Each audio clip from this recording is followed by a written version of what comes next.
Hey everyone, welcome to the Vegan Stew. We're happy to have you here to watch our latest episode, which I think is 39 is this episode. And Kelly may be glitchy, so just know that Canadian Wi-Fi is glitching tonight. So let's see. Thank you to Piedmont Farm Animal Refuge for sponsoring our live talks for the month of August. There's a few more days left to enter our wish pond. And what do you have to do that? You have to upload a creative picture, photograph, something with one of our sponsors. And who are our sponsors?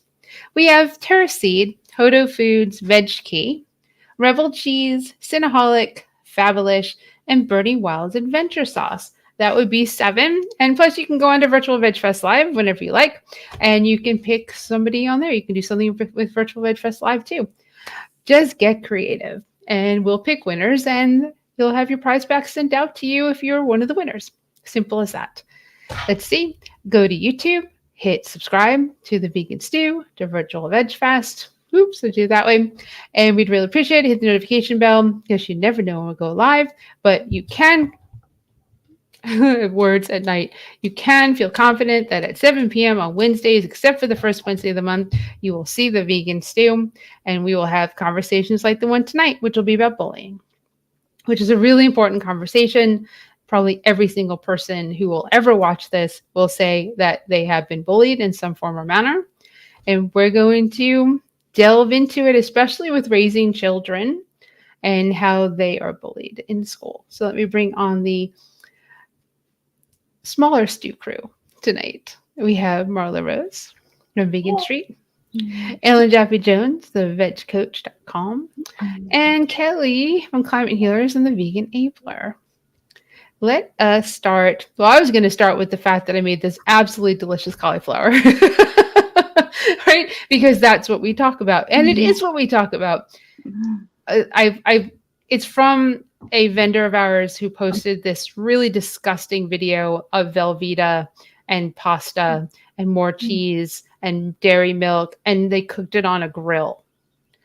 And I said, tell me how you want to veganize that, because we don't have chunks of cheese and Velveeta style. We just don't have that disgustingness. So she said, just take some cauliflower, boil it, and then food process it. I did it in my Vitamix, add some spices, and you'll have something absolutely amazing. So I did. And that's why I had dinner before we went live and not after. I combined it with the Good Catch vegan crab cakes. Okay. Have you had those? I have. I don't so fish and sea life was never big in my life, so it's not revelatory to me. So but I'm curious, was the cauliflower used as the cheese sauce? It was actually used almost like a potato. So okay. I put it on the plate underneath, and my thought process was to make like a mac and cheese with it, but it ended up being more of a whipped potato consistency. Yeah. I put nooch, miso, and a whole bunch of spices in. Yes, I'm so happy about it that I needed to talk about it. All right, Marla, let's see. That's a segue into food. Yeah, that felt like a segue. Okay, so I thought this isn't really like a huge news story, but I thought it was interesting because as vegans, we're always trying to guess what motivates people and what, just kind of, a lot of times it just feels like we're, kind of shooting in the dark, trying to figure it out. How do you get people to try vegan food with an open mind or be excited about it?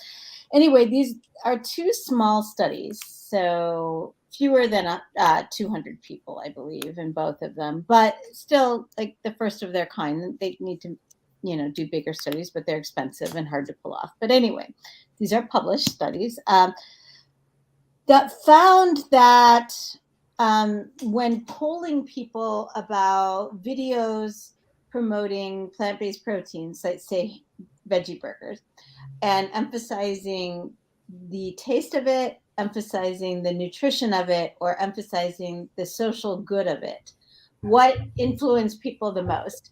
And it was the social good. So like emphasizing that this is better in terms of like you know,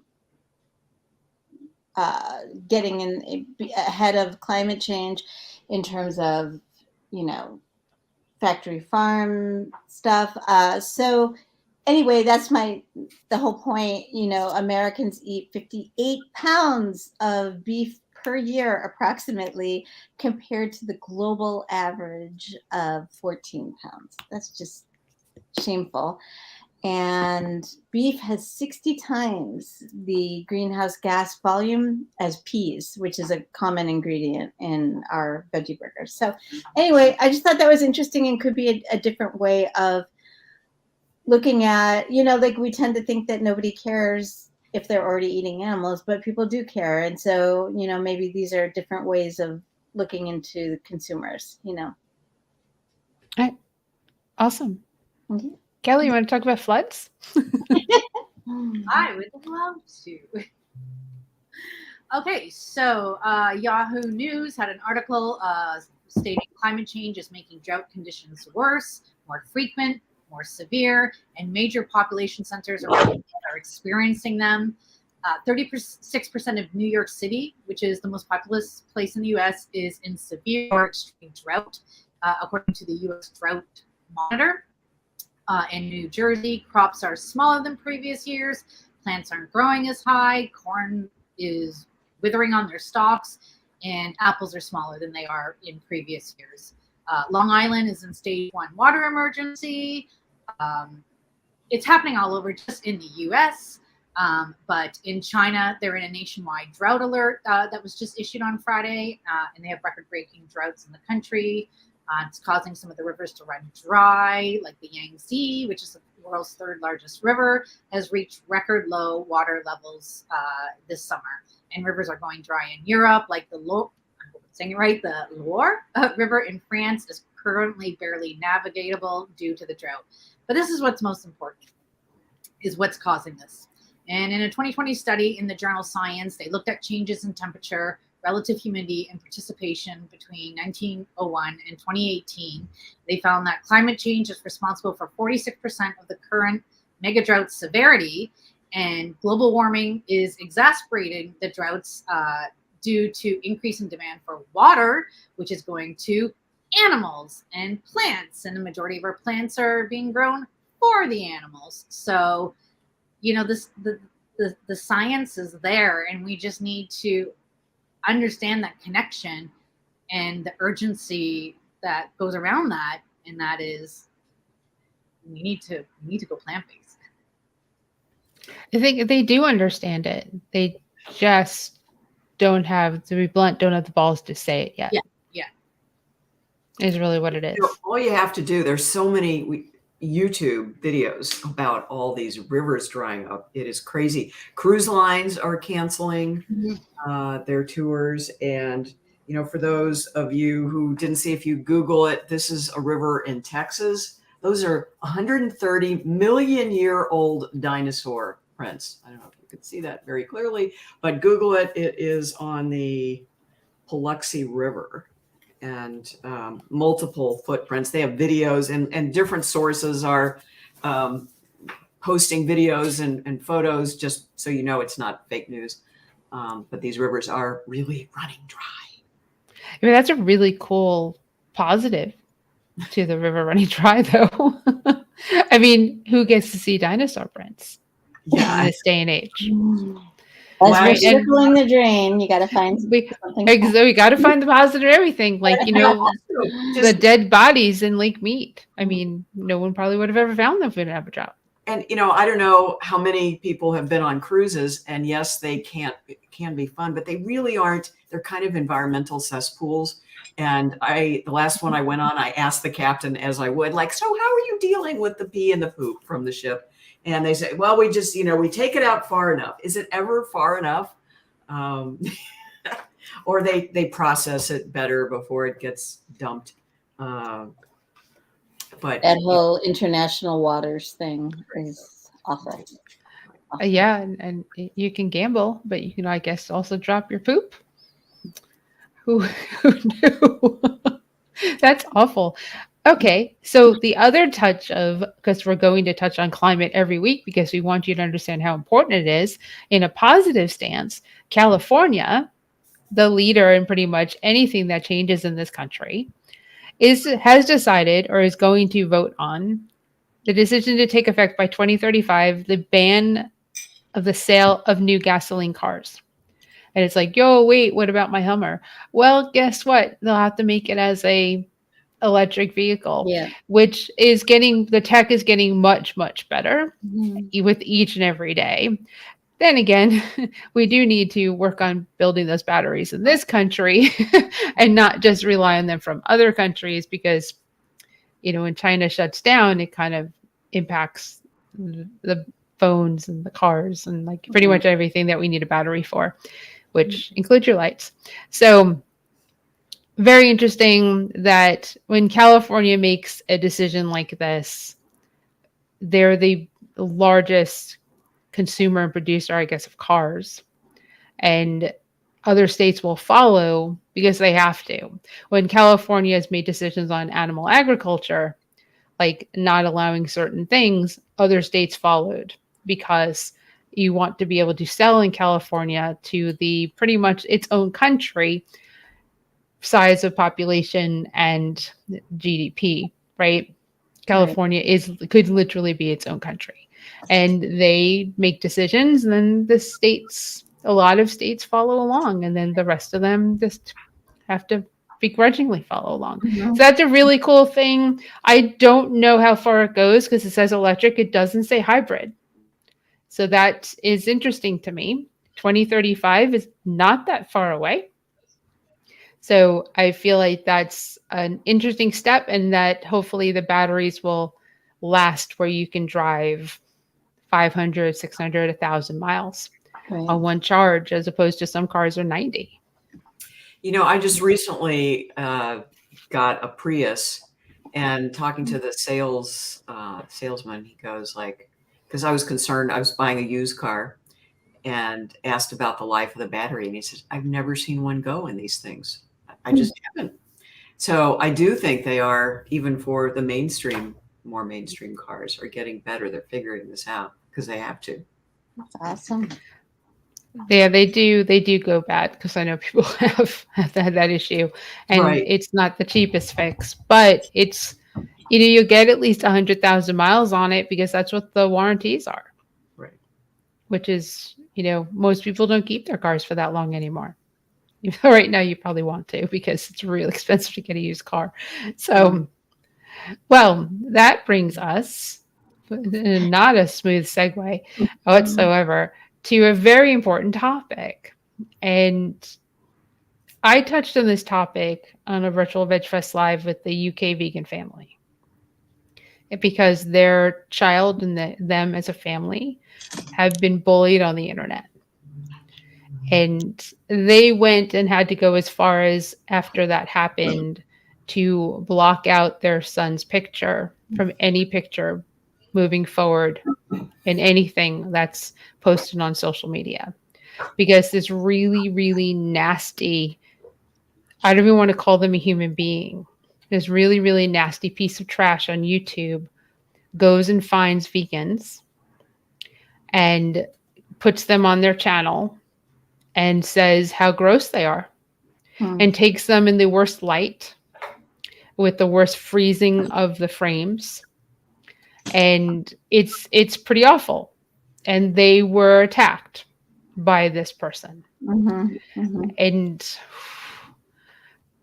uh, she especially took the brunt of it because they felt that she'd lost so much weight, that she looked unhealthy. All the stereotypes. Vegans look unhealthy. They look, their skin's pulled back. They're different. They're gray instead of having color in their faces. We could easily show up on this, just so you know.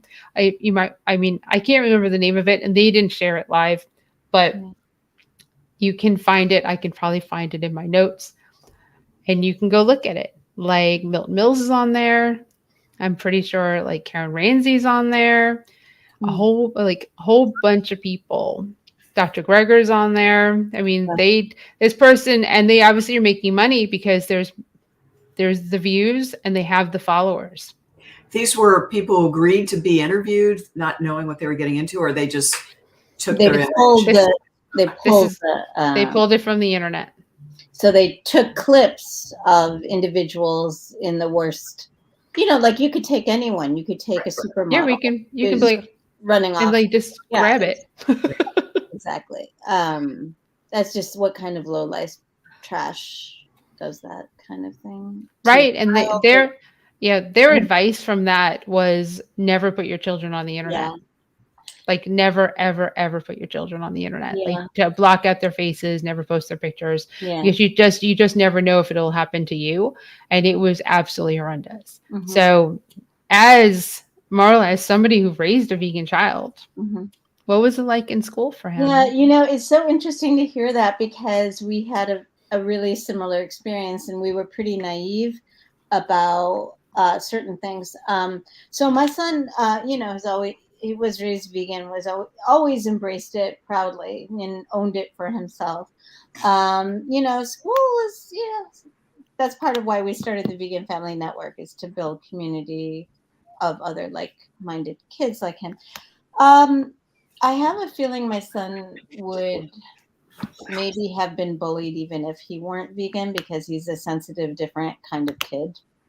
And he just doesn't care about fitting in. I mean, he's the best, but those are not necessarily the qualities that like 7-year-olds are looking for in their, so anyway, the point is, in third grade, I believe, it may have been second or third grade, his teacher, there were a lot of questions about him being vegan from other classmates, and his teacher asked him if he wanted to do a presentation on being vegan. And John and I, being the parents that we are, we're like, what do we do? What do we do? So we talked about it as a family and decided, he wanted to make a video about why, like the day in the life of being a vegan kid. And so we created this video to show to his class, and John edited it, and it looked beautiful, and it was just I think it's still on YouTube, but I think it's called like Justice the 9-Year-Old Vegan or something like that. Anyway, his class loved it, and they ended up showing it to the whole school. And it went really well, except what happened was, we had to put it somewhere so that the classes could see it. So we put it on YouTube, goofballs that we are. And somehow or another, I think it was like Care2 or some old website, found it and put it out to their email list, but in a positive way, like, look at this great kid. So that was kind of strange. It was like a big popular website. But then the comments started rolling in. That kid looks pale. He's thin. He's out of it. I just searching for negative, garbagey hot takes that just, and it was hurtful. It's just, everyone's got a hot take, and it doesn't have to be rational. It doesn't have to be true. So anyway, so we experienced that as well. I mean, now my son is 20, and I guess we could take it off YouTube if we wanted to, but the experience was positive. When we released it, when we inadvertently put it out to the public, all the trolls came out to play. So that's what our experience was like. Hi, Donna. I was gonna transition, but I'm not going to. Okay, Kelly. So my son went vegan when he was 14, and he made the decision on his own. Like, we were both, my partner and I, vegan. I was vegan, and then my partner went vegan, and then my son went vegan shortly after that. And we showed him the movie Earthlings, and we asked him if he felt comfortable watching it, and he said yes. And he watched it, and then the next day he asked for lunch money. And I always, at that time, I had, I can't control what he's buying outside of the house, but he knew I had hoped that he would not be buying meat. And when he came home that day, we asked him what he had for lunch, and he ate meat. And we were really upset. And then about a week later, he was going to visit his grandparents for a little while. And we're like, well, you know, because he was eating vegan here. And we're like, well, what are you going to eat when you're there? And he's like, well, can you buy me some vegan food? And we're like, does that mean you're vegan? Yeah. So, I mean, he made that decision all on his own. And it was right at the time, Marla, my son Ethan is just like your son, like the most amazing kid ever, but he's unique, he's different, he's shy, he's introverted, he's all that, but he's incredible. So, and he had a lot of social anxiety, and he went through puberty kind of late. So when he did go vegan, he was very slim. He was kind of going through puberty, so he's in that in-between stage. And he had so much social anxiety. He hated eating food. He hates eating food in front of people. Yeah. And so he didn't like eating food in front of his friends. So he actually did look very skinny. So the bullying actually, sadly, came from my family. We thought that we were not taking care of our child, and it was because he was vegan, right? So they would like say things behind my back, like, when he was there visiting, like, hey, you want something, So that was unfortunate. But he, as far as I know, and I would always be very open with him, asking him if he was ever bullied, because I was just ready to jump right on it. And he told me he was never bullied. They were all very interested in the food when he brought it. Sometimes the friends would try it, but they were all very respectful. When we went over to friends' places, they always try to accommodate, to have food for him. So I'm very grateful that my son has had a good experience being vegan, while going through high school. Mm-hmm.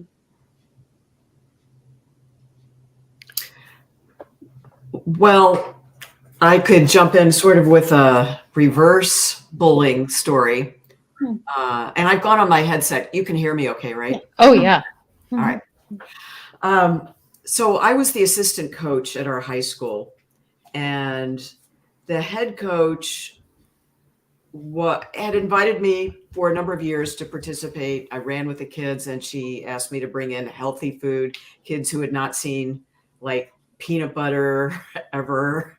And so it was really a great experience. I love doing that part of it. But then when the Butter is Back Time magazine story came out, all of a sudden, and she would take the kids to get donuts after track races that were high school events. And then when that Butter is Back story came out, it was this license to go after the vegans, and not only me, but just veganism in general. And both the kid and the coach were just piling up on me and veganism, and it was just such a tough period, the kind of hate speech that was there. And, I just ended up banning and, blocking all of them. But it just really made me sad to have, I felt like given my heart, and then to be treated like that just as a person. I mean, like, who does that? Even if you disagree with their beliefs. And it was like, they wanted this license. Here they were, healthy runners, and they wanted this license to be able to eat donuts and crap after these events. And that was just sort of their way of saying anybody who disagrees is too bad. When was this Butter is Back thing? Oh gosh, that was like the 90s, right? Oh no. This was, I would say, in the last 6 to 8 years, because I had to deal with it was when I was a speaker. Well, what about, is butter really good for you? And I would say it was around paleo vegan when that, I kind of think of things when my books came out. So because butter and coffee then became paleo era, yeah. The second one, actually. That's the butter from cows, and it was, and a number of the vegan doctors that was linked to some research that had come out that the vegan doctors totally debunked, and it was one of those things that just kind of got interpreted the wrong way. If you Google the Butter is Back research, it'll cherry pop picked. up. Yeah. That's like the eggs in the dairy industry and the meat industry, right? It's that they all do it. Cigarettes, sugar, they all do it. That's very interesting, because I don't remember that at all whatsoever. Okay, let me say, So Gotham the Raw, which is now. So thank you for watching, even though you couldn't be with us live tonight. Another form of bullying. See, now still getting something is still part of the show. So a form of bullying, disregarding that the child is vegan and feeding the child something with dairy, stating, "Oh, it's just this one time. They'll be fine."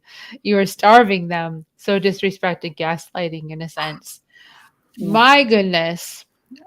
Usually that's from family, right? It's usually family Yeah. or like close friends. They go over to a friend's house and or exes. That happens a lot where the ex is no longer Yeah. vegan and they just decide they're going to feed the kid Cheetos and crap food and be like, well, they're with me. I mean, now that is just, it's almost child abuse, Mm-hmm. depending, Right. right? It's on that verge because the vegan children that I know that are being raised by vegan parents currently who are younger, when someone offers them something, they say, "Is that vegan?" Right.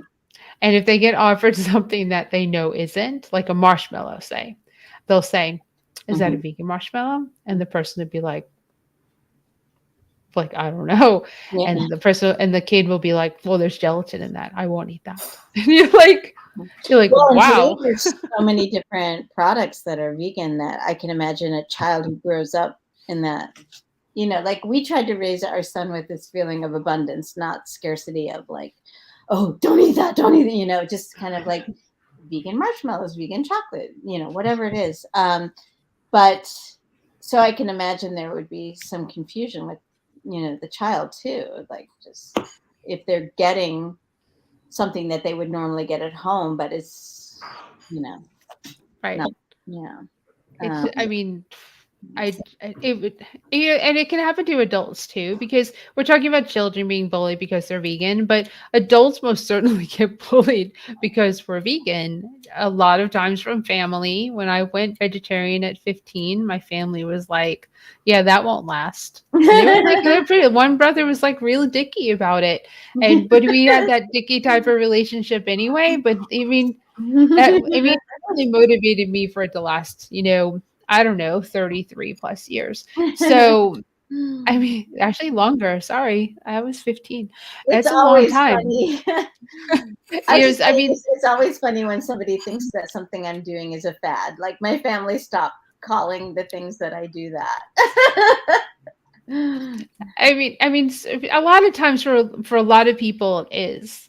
Let's Mm, just touch on that for a second because it seems that people who are vegan, ethically vegan, right.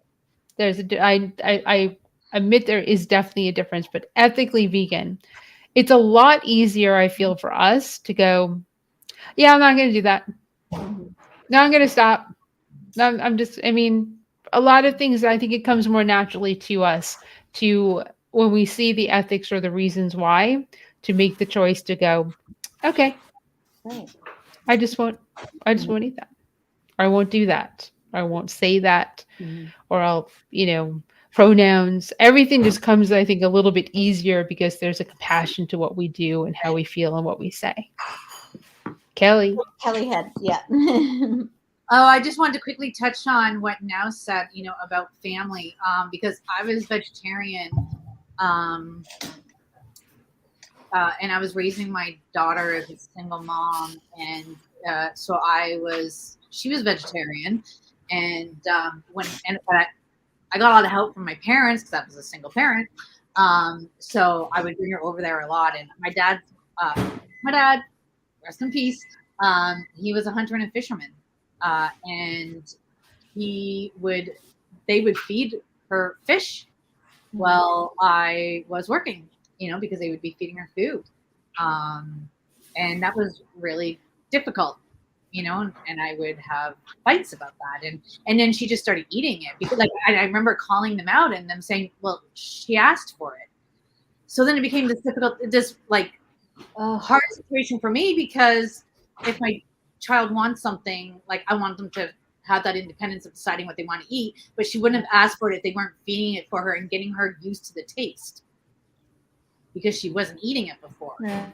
So So it was very frustrating. And then I got pregnant. Unfortunately, I stopped being vegetarian. But with my son, because he went vegan when he was 14, obviously you can't do that to a 14-year-old. But again, love my parents. But what primarily my mom would do would be like she would say to him, she would whisper in his ear, like if we ever went over, and they were having dinner, obviously we wouldn't have dinner with them. She would like whisper in his ear, like, you want a little bit of this, you want a little bit of that, like you really want this, like you secretly want to eat this.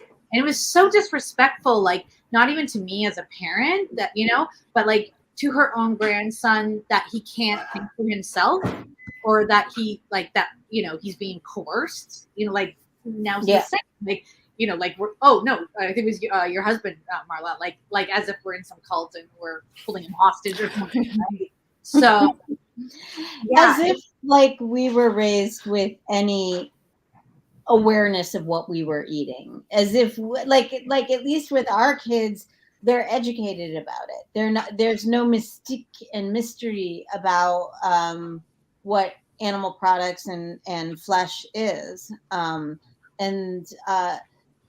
to Helene's point about the ethical basis of veganism being a much stronger foundation than health. Although I do know lots of people who come in through the door of health, I think a lot of times you have to have that underpinning for it to stick, because like as Ellen was mentioning, butter is back, eggs are good cholesterol, like if it's hinging on this nebulous thing that changes all the time, it's not very it's not very strong. But Maya was asking, as a single mom, tips on how to handle this issue. Please, her daughter has her own wants. Being a teenager, teenage stuff is definitely challenging, I think, because you just, I will just say, I think my son was always integrated it and didn't, but like I know a lot of people who went through this experience with their teen kids, and sometimes you just have to love them and let them go and just sit, have your boundaries about it. Just say, I'm not spending my money or cooking these dead animals. So you might have to figure that out for yourself. It's not coming in my house. You know what I mean? I don't know. Like, I don't know. Looks like Ellen has something to say. Ellen? Yeah, when my kids were young, we were vegetarian at that point, and one of the things that I always tried to do was incorporate them in the cooking process, however that took form. So we had a garden, an organic garden, which is when I moved out, my ex mowed it down in front of the kids. So, that's the kind of stuff that I was dealing with. But, I would be so happy when they would go out and pick the cherry tomatoes or the kale, and they'd eat it on the way in. If it didn't make it in, I was just, as long as they had that tactile smelling going on, I knew that it was imprinting. Right. And even just making a smoothie in a blender, if they dumped the whole bag of blueberries in it, oh well, just having that ownership of cooking. And to this day, I wish they were vegan, but food, as you can understand, just based on what little I've shared, and I'm really over it, was a big battleground. And I just feel lucky that for the most part, they eat pretty healthfully, and they do eat a lot of fruits and vegetables. And I think it's just because they have me as a mom screaming this stuff in a not so subtle way. But, you just have to hope. And they are all like in their 30s now. So, you just have to, as others have said, kind of give it your best shot and let it go and try not to create a battleground. Yeah. There was a group in St. Louis where I'm from called Kids in the Middle. And, I just always tried not to get my kids in the middle of the stuff that was going on. And it's just something that is really easy, much easier said than done. So Maya, I'm going to go with the J being like a Maya. And so in your house, you cook what you cook. Depending on her age, as a teenager, she can cook. I was cooking from 8 years old up. Mhm. So if that's necessary, let her cook the foods that she wants to eat, and you eat the foods that you want to eat, but she's cooking them. Or you say, well, you'll eat the food, I'll make foods that you like, that we both enjoy. And when you're out, you eat what you want to eat. When you go out to eat, let her eat. Lead by example. That's probably the best way to influence somebody else to improve what they're doing and how they're eating, and to come over to the vegetarian then vegan side. You can't force. I think the one thing that I think we're all in agreement on here is, with an adult or with a child, you can't force them to eat the way you want them to eat. However, Now's hand is raised, which I thought was absolutely adorable. So let's see.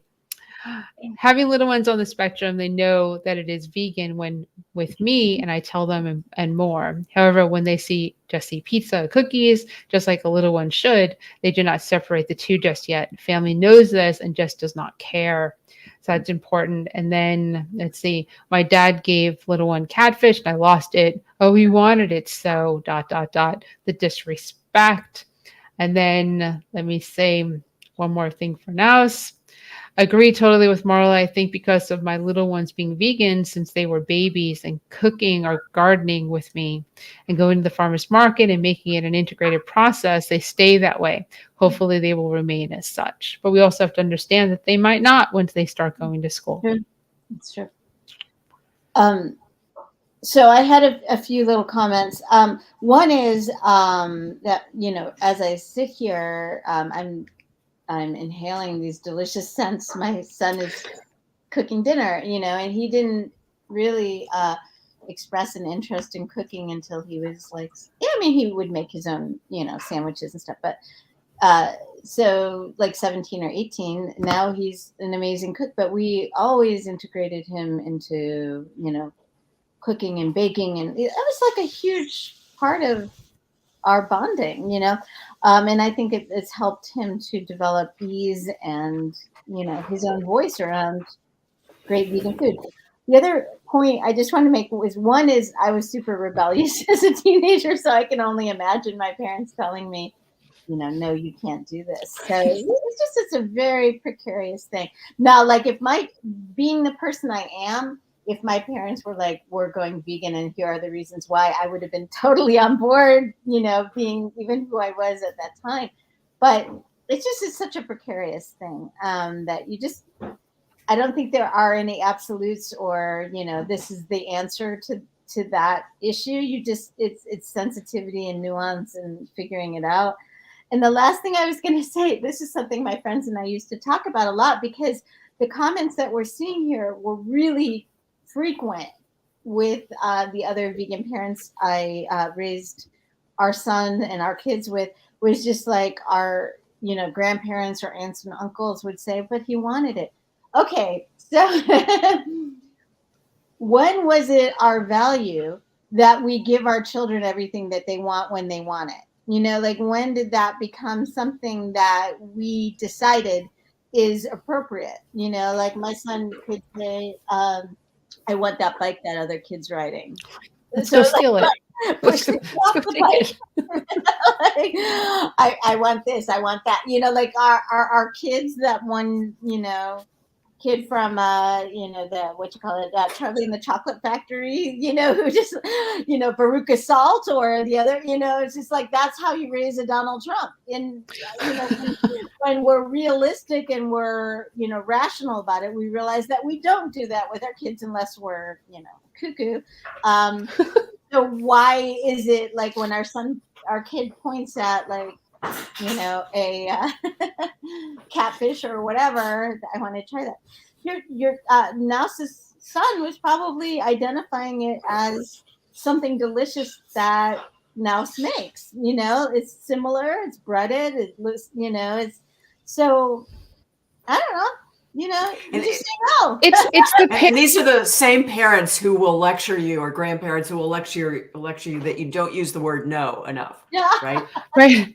And it's not a matter of the child wanting it. It's a matter of you wanting to do that or give that to the child. Don't put that on like the 5, 6, 7, 8, 9, 10-year Right. old. Don't do that. That that's not what's happening here, because you as the adult in the scenario have enough control and understanding of the scenario to do the right thing and respect the parents Yeah. of that child, whether it's your daughter or friends or whomever's child. Yeah. You respect what it's the same thing. Gosh, it's the same thing with people pet sitting your dogs or cats or any Right. animal that you have under your care. We say this is how they live. Right. You don't come in and do the way you want to live with them for that brief moment of time and mess up their routines and their bodies and whatever. As a pet parent, that's why I went there. You just don't do it. That's like a good way to take like us and say house rules, and I'll go ballistic. You want to see me go ballistic? I'll go ballistic. So, Kelly.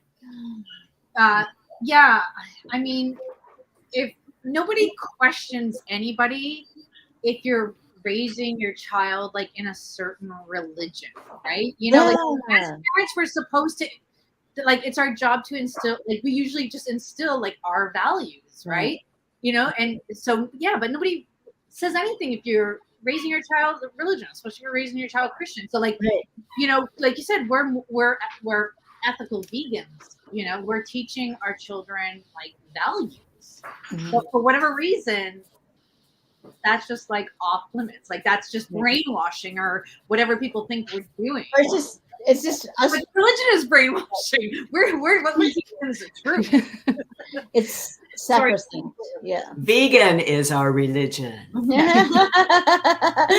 Ellen, they're gonna pull that clip, and you're gonna be in the next video. and of course, now it's the saying, and if you have a grandchild with a disability, knowing that they see food going against what I'm asking to be followed as the parent is hurtful and insulting. It is. And it Absolutely. is. And I want to make sure that, because we're talking about bullying, it would be remiss of us to not talk about suicide, and to make sure that we understand that the people and the children that are bullied can be bullied to the point where they want to take their own lives, and some do take their own lives. And as the adults in the room, we need to do better, because it's not okay. If you have the kid that's the bully in school, you need to do better. And I'll give you an example of like a kid that was a bully in the school. When I was doing my practicum in middle school, one of the kids was taught by his dad to punch first. If they flinch, you punch. That's what he was taught, and that's what he did. But it came right down. He was expelled. he was sent home. But the parents, and I don't think there's any way to really change. There's a lot of parents out there right now that are anti Black Lives Matter, anti LGBTQ plus. They are how do I say that? Anti-woke. Well, yeah, okay, I guess we can put it that way. I mean, racism isn't supposed to be taught in schools. Yeah. I mean, Quote unquote. what are they raising? Mhm. And thankfully, a lot of the kids being raised by these parents are not. It's like being raised as in a family with meat eaters and coming out of it vegan. Your hands up for that. So, or being raised by family of vegans and coming out as meat eater, because that happens too. And I guess the basis of this is too much pressure leads to the direction the opposite of what you anticipate or want.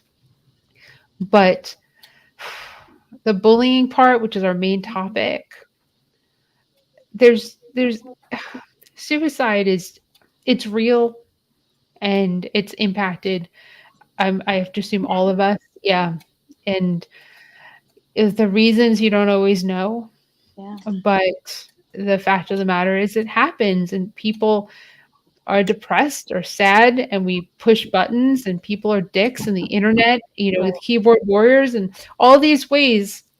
Parenting is hard, but we have to do better. These poor people and children. I just Right. Marla and Well, Kelly. I was just going to say a couple little things. One is that, I wasn't vegan when I was a child. Nobody knew what that word was, but I was picked on from first bell to last bell, from middle school, like from fifth grade. I would say like the end of fifth grade through the end of eighth grade. And my home life was also very stressful. I had an alcoholic parent who was, just totally inappropriate and scary. Anyway, my point is, That was I me. feel like, what's that? Sorry, Oh, Ellen's no, like looking for the phone call. It's yeah, me. no, the point is just that I feel like, especially with social media today, a lot, and kids who don't have necessarily supportive home lives, there are times where there's no refuge, there's no safe space. And I was not suicidal by nature, but I just wanted to disappear because it was so bad and so relentless, and just constant. Um, the other little thing I was going to mention, through my son's experience, is when he was like in third or fourth grade. We went to this progressive school where it's like zero bullying, top. I'm sorry, I'm breaking up. Of zero bullying policy, and they were so proud of that and celebrate diversity and all that stuff. But the point is that I overheard a child, like they didn't know I was there. My son was at his locker, and I overheard a child making some little snide comment about my son being vegan to him. And I just said, "Excuse me," just like, did I hear that right? And he's just like, "Oh, never mind." But the point is that kids know how to do it. They know how to stick the knife in and not leave any fingerprints, because that's, the smartest bullies are not doing it in front of the teacher and in front of the principals. They know how to do it. So if your child tells you that they're stressed because of this experience or that experience, or they're being bullied, believe them, because it's probably almost certainly true. So Oh yeah, Kelly. mhm. Yeah, talking about, just mental health. I always had body image from when I was a teenager. And the first person who bullied me, who made me insecure about my body, was my mom. Uh, and um, and I actually became anorexic for a long time. So I got better, and I vowed, like, I had to tell her, like, I would always be very open with my experience, and make sure that she felt beautiful always, no matter what. I mean, I do that with both my kids, right? But like, that you know that I support them, that they're beautiful just how they are. And so, because my son had social anxiety, he suffers from anxiety, depression, both my children do. And so, again, it's so unfortunate, that, so he was going through a growth spurt, so he was skinny, but then on top of that, because of social anxiety and not wanting to eat at school, and Yes. he was putting the idea of maybe people make fun of me because I'm vegan, even though they didn't, on him. He wasn't eating, so he actually was he was skinny because of that. And then my mom bullying him about his weight, and her not knowing about his depression, anxiety, right? So, yeah, like you're saying, Helene, and we're still not open as a society to have these honest conversations about mental health and depression, anxiety, suicide, all these things, right? Right. I'm so Yeah. sorry you had that experience, Kelly and Nels. And my grandmother was she was basically my. I had a wonderful grandmother who's an angel from, sent down from earth or from heaven, and a terrible one who terrorized me and, basically gave me the keys to anorexia, just like led me down, not to laugh, but just, and then I'm sure, Kelly, with your experience, having your mom comment in any way about your child's body in any context in any form would be so upsetting, knowing that background and that history. And also, I just want to really quickly say this is why I do not support any kind of vegan advocacy that body shames. It's just absolutely anathema to me. And I include actually telling lies about the benefits of veganism based on body shaming and, all that stuff. So screw that. No. When I was younger, it was parent teacher night. I was in elementary school, and my sister decided to cut my hair. Stephen knows the story. Stephen's watching. My sister decided to cut my hair. So I have frizzy hair. My hair was very frizzy and not manageable when I was in elementary school. And when my mom came home from parent teacher night, I jumped up at the top of the stairs and my mom said, "What did you do?" I don't remember school after that. That's the impact of words, right? I was so proud of what my sister did and happy with what happened until she walked into the door and said those words. That's it. That's it. It's gone. The bullying, the teasing. It was, one of the people I went to school with is actually a very famous makeup artist now. He was flamboyant. He was clearly gay. clearly, and very much picked on because of it. He is incredibly wealthy and famous now. And that is the most in your face that you can give to the bullies that you can possibly and thank do. God he survived, though. It's exactly. Not, I think that's I never thought about suicide. I thought about running away, but I never thought about suicide. It was not in my I like living too much even when things are bad. I was always independent enough as a child, the youngest of 4 by 7, 10, and 11 years. I was really just raised to raise myself. And when everything was bad, I still never ever crossed my mind to do that. But I am not the norm. And I am more than aware of that as an adult now, that I am the furthest thing from the norm. And that's something that I've had to recognize in order to be compassionate and empathetic or sympathetic to the majority of people that are surrounding me. Because my strong personality can steamroll, and I have a master's degree in education and school counseling. I do understand that when someone is depressed, they can't snap out of it. Right. We can't just tell somebody to just deal with the bullying. It'll be fine. right. It's not how you deal with bullying. And there are parents who say, you know what, now said it just in here that suicide survivor here from extreme bullying from 1st to 11th grade, that changed after I took martial arts and they learned quick, period. That is one way that parents teach their kids when they have bullies to fight back, stand up.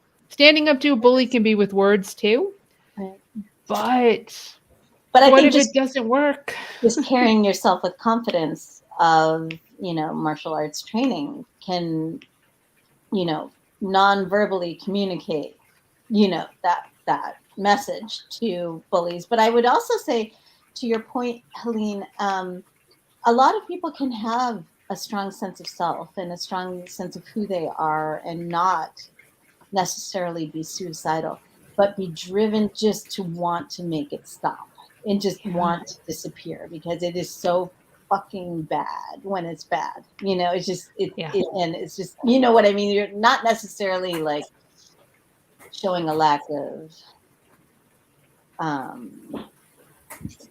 self-esteem. You just want to disappear because it's so relentless, you block it out of your memory from when you're a child. I don't remember. Yeah. My sister is even worse. Yeah. There's even worse childhood stuff. Mm-hmm. So, I'm fortunate in the sense that I have positive memories with my mother. She doesn't. And I probably shouldn't talk about her on here because it's her world and her life. And she's 10 years older than me and had 10 more years of dealing with this than I did because my mom died actually 30, what I posted, 31, 32 years ago the other day. So I was 21. So I mean, So young.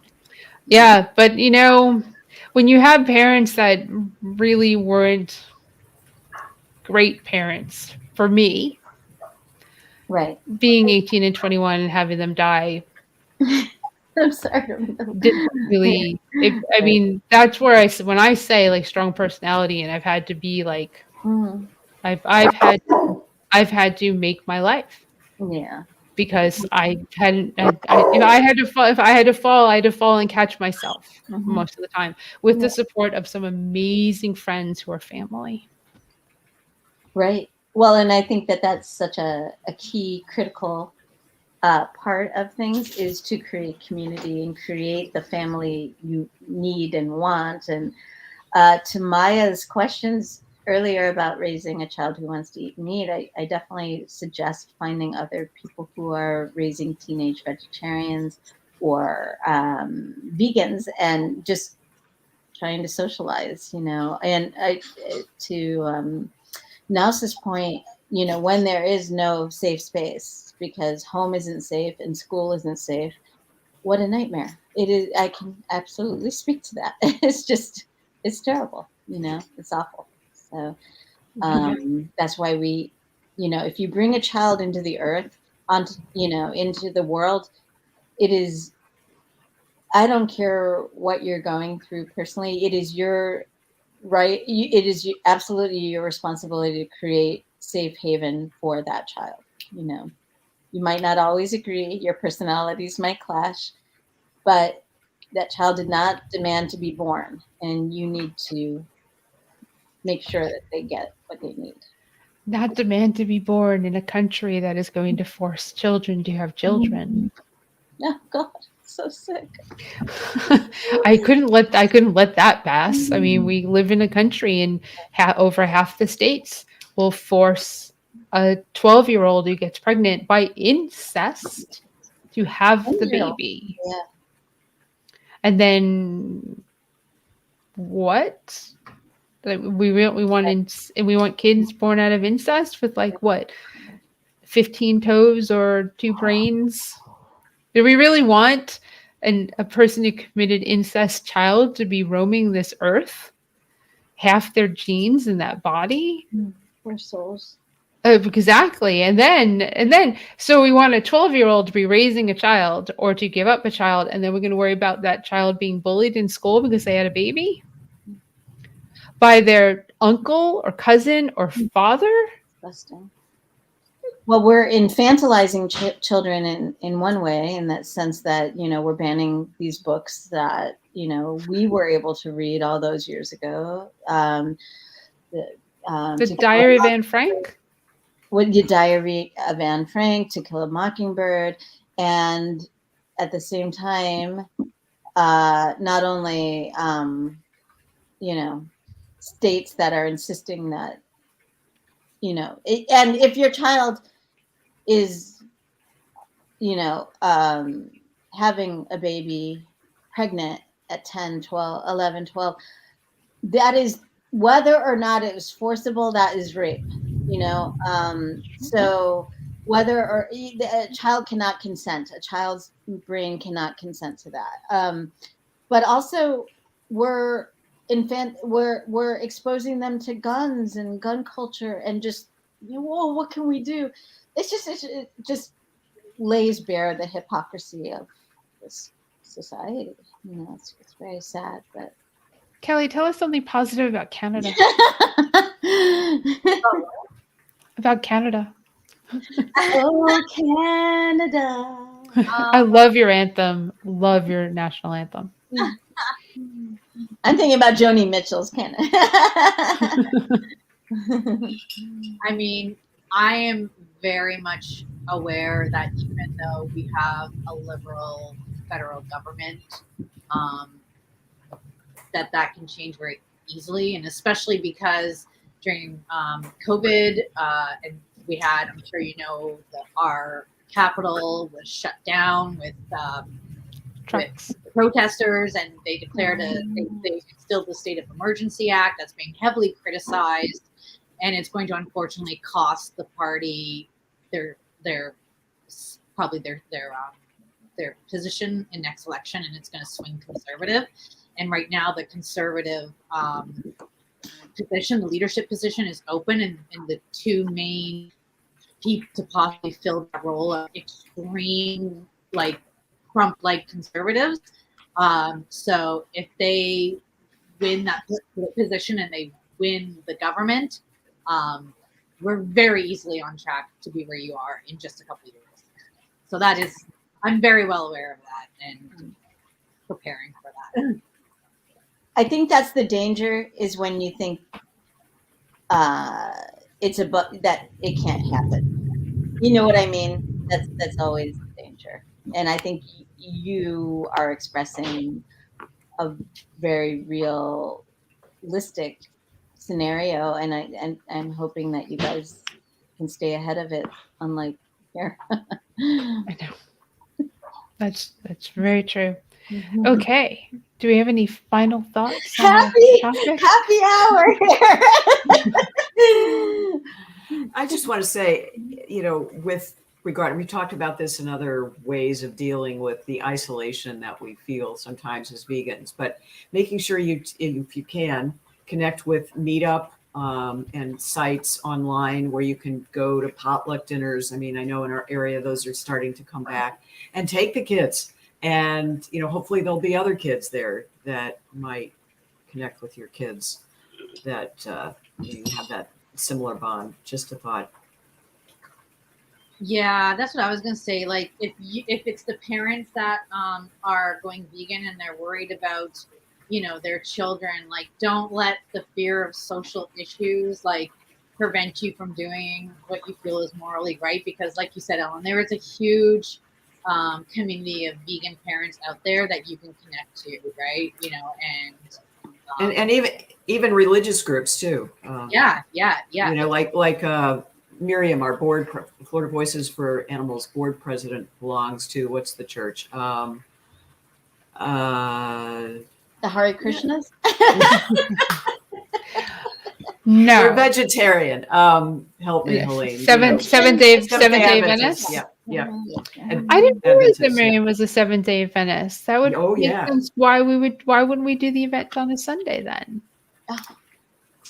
Well, I don't know how. I follow the Sabbath. I've done things at her church, cooking demos and stuff like that, and it's how I know. But yeah. Is it Seventh Day? Yeah. Because it could. Is it the what's the other church that's really animal friendly and tends to go vegetarian, not really religious at all? I was thinking you meant Adventist. That's the only one I think. Adventist, is that? Okay, that's seventh. That's seventh. Yes. That's Seventh Day. Seventh-day Adventist. Yeah. SDA. Well, anyway, there are a couple of churches. Google them if you want to belong. And even the Unitarian Church is very open. That's it. Unitarian. Yeah. That's where I was going. Thank you. They're just more progressive in general, right? Yeah, yes. Right. We've bashed religion tonight, and we have in the past. However, did we? I don't think just a little. I did. So, it's there are some positives to community. Yes. Right. There are some positive. There's definitely positives to community and having that community and like-mindedness.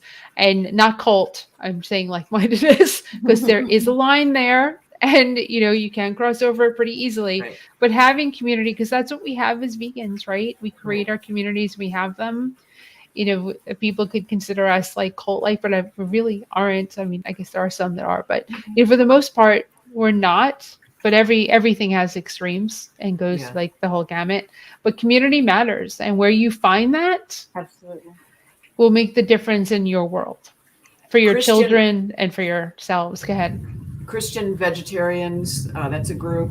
Jewish veg is a group. Mm-hmm. I mean, I think all the main religions now are kind of picking up on the movie that Victoria Moran did, A Prayer for Compassion. So, check with your favorite church if you're looking for a way to. There's also you might be surprised. There's the Interfaith Vegan Coalition as well, that you can check out. Lisa Levinson. Yeah. Mhm. Yep. Yeah, I And think then and you can be agnostic and be vegan too. And there's a whole bunch of people like that, which tends to be a lot in the vegan world who don't believe in God. So agnostic doesn't not believe in God. We that's just why I've They're questioning. don't the know question. what we feel it is unknowable. Right? What's the other word? Help me. Not agnostic. Atheist. Then Atheist. atheist. Thank you. Atheist. Thank Yeah. you. Thank you. I just want to say something really quick is about the religion aspect. Is when people thought that our veganism was, loosey goosey, that I would ask them to think, like, if somebody were in the position of giving my son snacks or whatever, like a teacher or whatever, I would just say, think of it like we kept kosher. That would be inviolable. That would be like that is a kosher family. Right. That's Or he's diabetic. right. Yeah, right. You know, That is true. Right. But somehow the he's religion, allergic to dairy. yes. Let's offer you some Sue ice your cream. ass. Yeah. Let's make you sick when you say these. That's why sometimes when we eat outright, we say we're allergic instead of I don't like, because it cuts the line. It cuts it right there. You can't question my allergy, but of course you seem to want to question what I don't like something.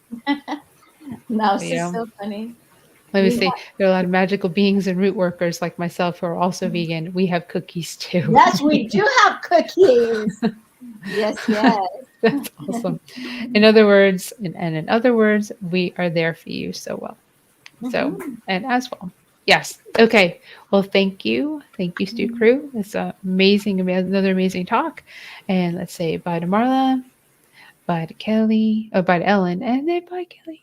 All right. So, thank you once again for watching The Vegan Stew. We will be back next Wednesday.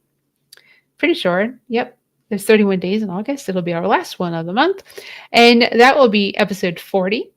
And that's how a vegan diet can make you a better athlete. And we will again be leaning towards Ellen to have some fun in that discussion because she is our representative vegan athlete.